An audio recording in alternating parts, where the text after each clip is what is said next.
त्वमेव माता पिता त्वमेव त्वमेव बन्धु सखा त्वमेव त्वमेव विद्या द्रवणं त्वमेव त्वमेव सर्वं मम देवदेव कायेन वाचा मनसेन्द्रियर्वा बुद्ध्यात्मना वा प्रकृतिस्वभाव करोमि यद्यत् सकलं परस्मै नारायणाय ते समर्पयामि अच्युतं केशवं रामनारायणं कृष्णदामोदरं वासुदेवं हरे श्रीधरं माधवं गोपिकावल्लभं जानकीनायकं रामचन्द्रं भजे हरे राम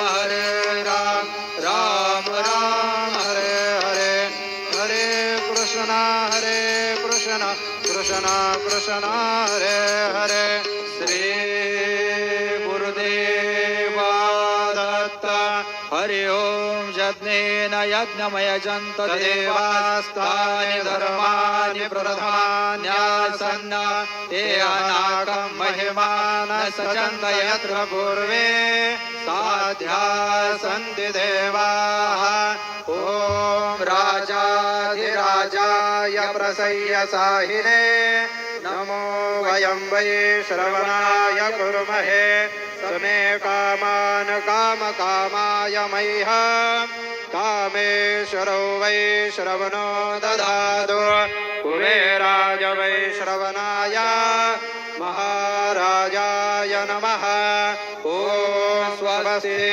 साम्राज्यं भोज्यं स्वराज्यं वैराज्यं पारमेष्ठं राज्यं महाराजमाधिपत्यमयं समन्तपर्यात् ईशात् सार्वभौम सार्वयुषान्तादा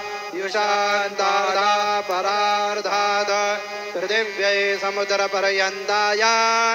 एकराजितप्येष श्लोकोऽभिगीतो मरुतः परवेष्टारो मरुतस्यावसंग्रहे आविश्वजस्य कामप्रियैर्ऋषवे देवा सभासदैति श्रीनारायण वासुदेवाय सच्चिदानन्द सद्गुरु साईनाथ महाराज की जय।